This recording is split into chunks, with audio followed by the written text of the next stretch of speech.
ক্রমবর্ধমান বৈশ্বিক চ্যালেঞ্জ মাথায় রেখে দেশ রক্ষায় সতর্ক বাংলাদেশ বিমান বাহিনী, কথা বলেন বিমান বাহিনী প্রধান air chief marshal Hasan Mahmud খান।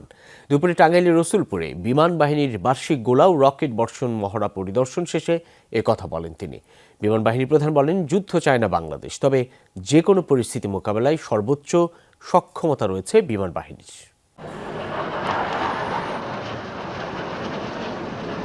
শত্রু এলাকায় বিধ্বস্ত সামরিক বিমান, প্যারাশুটে কোনো রকমে মাটিতে অবতরণ করেছেন পাইলট, সংকেত দিয়েছেন সহযোদ্ধাদের।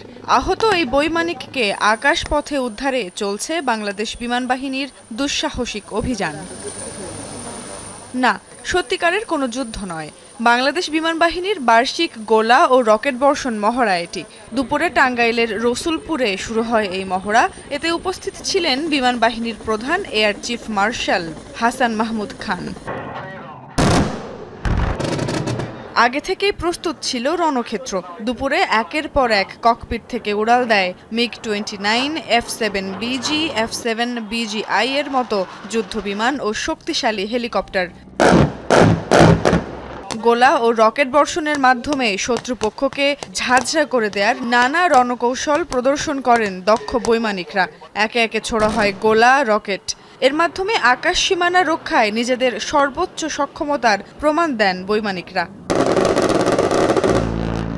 মহড়া শেষে বিমান বাহিনী প্রধান বলেন, 21 শতকের বৈশ্বিক চ্যালেঞ্জগুলো মাথায় রেখে সক্ষমতা বৃদ্ধিতে কাজ করছে বাংলাদেশ বিমান বাহিনী। যে কোনো পরিস্থিতিতে দেশ রক্ষায় সদা প্রস্তুত দক্ষ বৈমানিকরা। দেশবাসীকে আশ্বস্ত করতে চাই যে আমরা শান্তিকালীন হোক বা যে কোনো প্রয়োজনে হোক, বাংলাদেশ বিমান বাহিনী সর্বদা প্রস্তুত আছে যে কোনো ধরনের চ্যালেঞ্জ মোকাবেলা করার জন্য। এবং এই 21 শতকের যে স্পেশাল চ্যালেঞ্জগুলি সামনে আসছে, বৈশ্বিক চ্যালেঞ্জগুলি, এই ধরনের পরিস্থিতি মোকাবেলা করার জন্য আমরা প্রস্তুতি নিচ্ছি। প্রায় 40 মিনিট ধরে চলে শক্তিমত্তা প্রদর্শন। সক্ষমতা পর্যবেক্ষণ করে বিমান বাহিনীকে আরও শক্তিশালী ও অদম্য করে তোলাই মহড়ার মূল উদ্দেশ্য।